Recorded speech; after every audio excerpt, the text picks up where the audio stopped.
People's power. Our power. People's power. Our power. Our power. People's power.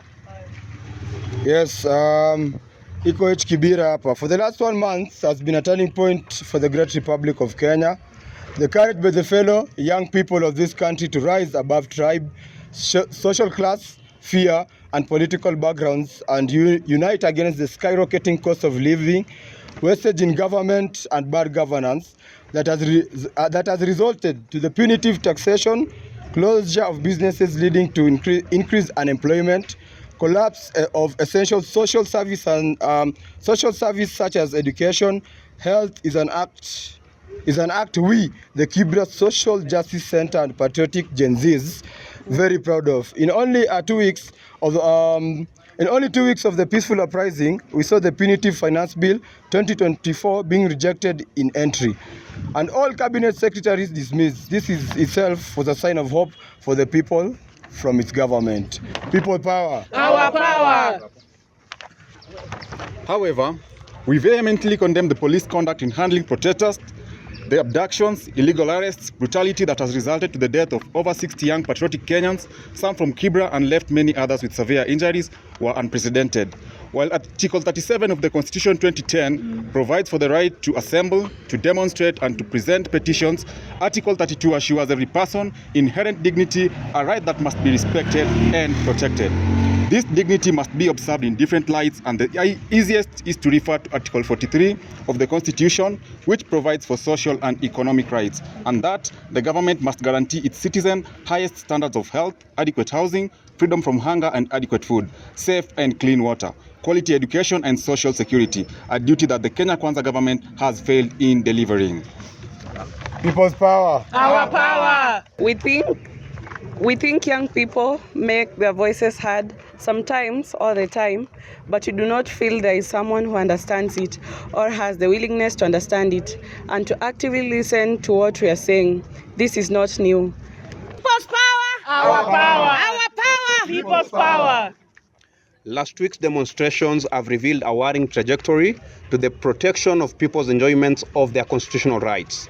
We witnessed with sadness the clueless government of President William Ruto, whom has failed to offer meaningful engagement and development to the young people of this country, capitalize on their vulnerability, and use them as shields for their incompetence and misgovernance. Regrettably, the handlers of this rogue regime in Kibra have been one nominated MCA, Brian Itenya, his close aide Duncan Ochanda, and their mouthpiece, the newly elected UDA Kibera youth leader who goes by the alias Niga. Just to mention, before the shameless Brian was elevated to the position of nominated MCA, he was a member of the Kibera Social Justice Center and benefited from the community development initiatives that positioned him for this elevation. We expected him to not only uplifted his life but also to use his elevated position to uplift many other young people from Kibra, and to be an ambassador of the greatness that young people of Kenya are, and the values of honesty, truthfulness, and respect to the rule of law. The Kibera Social Justice Center believes in we were wrong. People's power. Our power. We disassociate ourselves from his acts of violence and call on law enforcement officers to investigate their acts and proceed to prosecuting them. To shameless Brian and Ochanda, we ask, tabia ya violence na kutumia vijana mtawacha lini? Tabia ya kuchafua jina ya Kibira na violence mtaendelea nayo mpaka lini? We note that Kibra has remained peaceful through the period of the peaceful Gen Z uprising, and we are committed to ensuring that remains to be the situation henceforth. We shall not stop calling out any leader or group of people who are going to reverse the gains we've made in preserving our dignity. Lastly, we demand the following from the government. Number 1, compensation to families who have lost their loved ones as a result of the demonstration and those that have sustained lifelong injuries.